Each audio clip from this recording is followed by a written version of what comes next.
আজকে আমরা going two এর ব্যবহারের মাধ্যমে চমৎকার চমৎকার সেন্টেন্স তৈরি করা শিখব।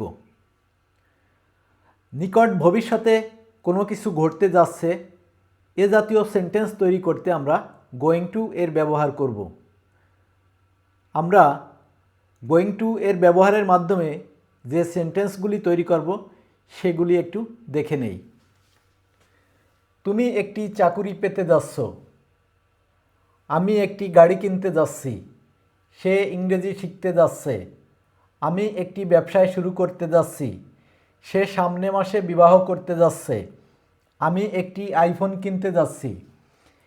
এখানে প্রত্যেকটি সেন্টেন্সেই নিকট ভবিষ্যতে কিছু ঘটতে যাচ্ছে বা হতে যাচ্ছে এরকম সেন্টেন্স আছে।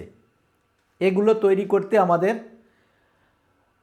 সহজ একটি নিয়ম বা রুলস বা স্ট্রাকচার যা বলি তৈরি করতে হবে। প্রথমে আমরা এর নিয়মটি তৈরি করি। সাবজেক্ট, তারপর আমরা অ্যাম অথবা ইজ অথবা আর ব্যবহার করব। অ্যাম, ইজ, আর যে কোনো একটি ব্যবহার করব। তারপর আমরা গোয়িং টু ব্যবহার করব। গোয়িং টু, গোয়িং টুর পরে আমরা ভার্ব ওয়ান ব্যবহার করব। ভার্ব ওয়ান ব্যবহার করব, তারপর বাকি অংশ অবজেক্ট বা বাকি যে অংশ থাকবে বসে যাবে। নিয়মটি হলো প্রথমে সাবজেক্ট, তারপর এম, ইজ, আর এর যে কোনো একটি, তারপরে আমরা গোয়িং টু ব্যবহার করব, তারপর ভার্ব ওয়ান ব্যবহার করব। প্রথম সেন্টেন্স আমরা তৈরি করে দেখি। তুমি একটি চাকুরি পেতে যাচ্ছ, অর্থাৎ নিকট ভবিষ্যতে সে কিছু করতে যাচ্ছে। তুমি একটি চাকুরি পেতে যাচ্ছ। নিয়ম অনুযায়ী প্রথমে সাবজেক্ট বসাবো ইউ, এর পরে আর ব্যবহৃত হয়। এর পরে আমরা আর ব্যবহার করলাম, তারপর আমরা গোয়িং টু ব্যবহার করব। গোয়িং টু বসাবো, গোয়িং টু। এরপরে আমরা ভার্ব ওয়ান বসাবো। কি করতে যাচ্ছে? চাকুরি পেতে যাচ্ছে, চাকুরি পাওয়া, তার মানে ভার্ব ওয়ান হচ্ছে গেট। একটি চাকুরি, আ job.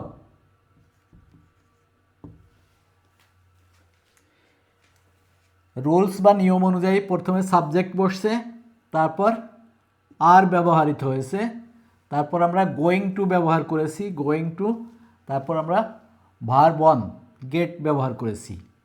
You are going to get a job. তুমি একটি চাকুরি পেতে যাচ্ছ। পরের সেন্টেন্স আমরা দেখি। আমি একটি গাড়ি কিনতে যাচ্ছি। এখানে সাবজেক্ট আই, আয়ের পরে কি ব্যবহৃত হয়? এম। আমরা এখানে এম বসাবো। এম এর পরে আমরা নিয়ম অনুযায়ী গোয়িং টু বসাবো। Going two.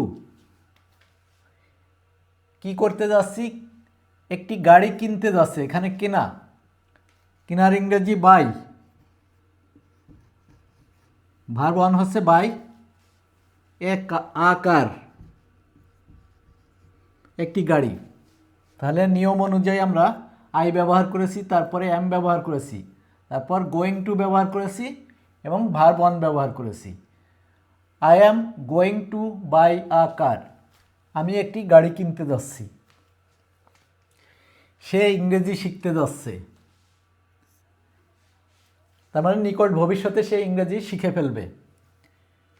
এখানে নিয়ম অনুযায়ী প্রথমে সাবজেক্ট হি, হির পরে কি ব্যবহৃত হয়? ইজ। আমরা ইজ ব্যবহার করব, তারপর গোয়িং টু ব্যবহার করব। গোয়িং টু কি করতে যাচ্ছে? ইংরেজি শিখতে যাচ্ছে। ভার্ব ওয়ান হচ্ছে learn, learn English.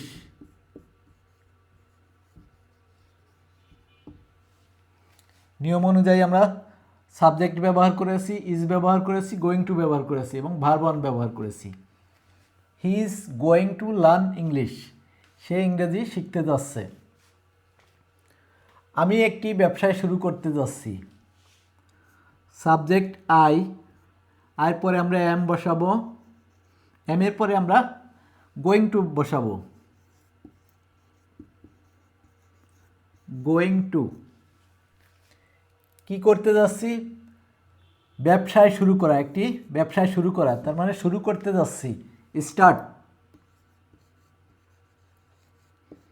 Start a business.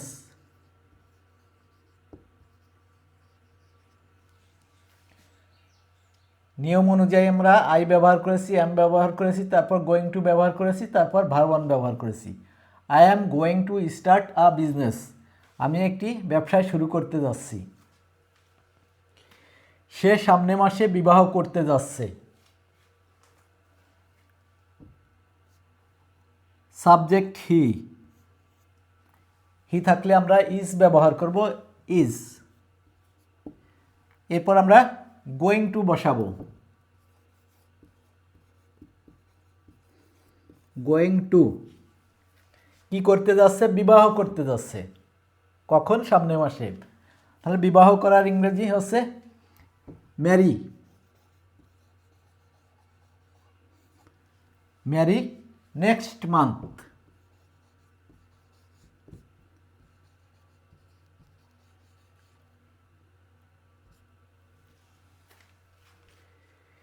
He is going to marry next month, সে সামনের মাসে বিবাহ করতে যাচ্ছে।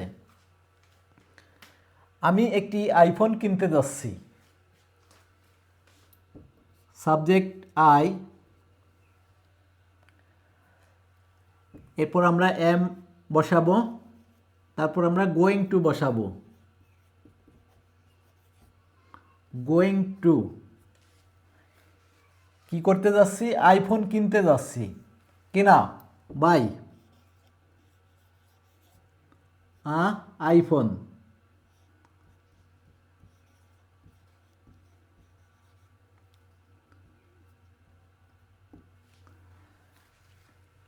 I am going to buy iPhone, আমি একটি আইফোন কিনতে যাচ্ছি। যদি সামনের মাসে হয় তাহলে আমরা নেক্সট মান্থ বসাবো।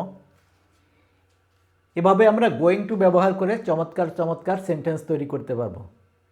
ধন্যবাদ।